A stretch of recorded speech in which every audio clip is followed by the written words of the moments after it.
Xatirchiliklar, vaziyat juda ham og'ir. Xullas, bitta opamiz oldiga kelganmiz, opamiz chaqirishdi. Vaziyat juda ham og'ir, to'g'risi. Opa, vaziyat haqida qisqacha gapirib bersangiz yaxshi bo'lardi. Assalomu alaykum ukajonlarim.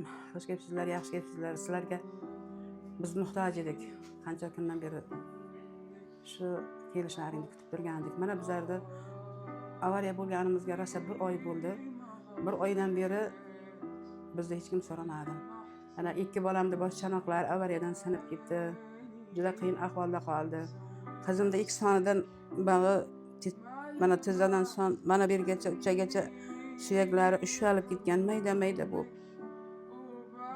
Mana tosh osib qo'yib 1 oydan beri endi operatsiyaga loyiq bo'lib turibdi. Operatsiya qilish kerak, har bir oyoqlariga sim qo'yish kerak ekan. Kamida murakkab operatsiya deyapti, chunki buni revmatologiya polartriti borligi uchun ozgina picha muammolar bo'lyapti bu yerda. Shunga bir ancha pul kerak deyapti. Qisqasi qizimda ahvoli juda og'ir. Tinimsiz soatiga baralgin bilan o'tiribdi. Ana shu toshni bugun ikkitasini oldi, 4 talab tosh qo'ygandi. Endi operatsiya qilaylik deyapti. Operatsiyaga bitta oyog'i to'g'ri. Bitta oyog'ini birinchi qilaman, ikkinchi oyog'ini keyin qilaman, chunki yuragi ko'tarmaydi. Revmatologiya poliartrit. 10 yildan beri revmatologiya poliartrit. O'zi qo'limda edi bitta o'g'ilchasi bilan sog'ligi bo'lmagancha ro'zg'ori ham bo'lmagan edi. Mana shu o'g'ilchasi elaki. Ular shu ko'chaga chiqqan paytida mashina bilan urib ketib avariya bo'lgan. Juda yomon avariya bo'lgan.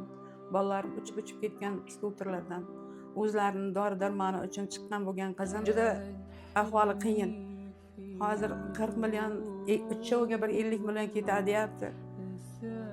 Shunga yordam so'rab chaqirgan edim. O'g'illarim ham yo'q emas, Allohga beadad shukr. Bor o'g'illarim ham Rossiyada bitta o'g'limning mazasi yo'q.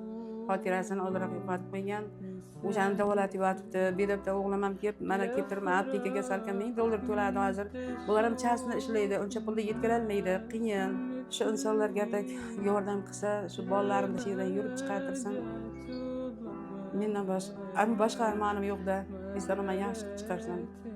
Men hozir nima deyishni ham bilmayman, lekin Xullas, azizlar ko'rib turibsizlar vaziyatni, vaziyat juda og'ir. Qo'llaringizdan kelsa pastda katta raqam qoldirganmiz. Qo'ldan kelgancha ehsonlaringizni ayamaysizlar. Yo bo'lmasa, ham shu videoni yaqin do'stlaringizga ulashib qo'yingizlar, bitta like chani bosib qo'yasiz.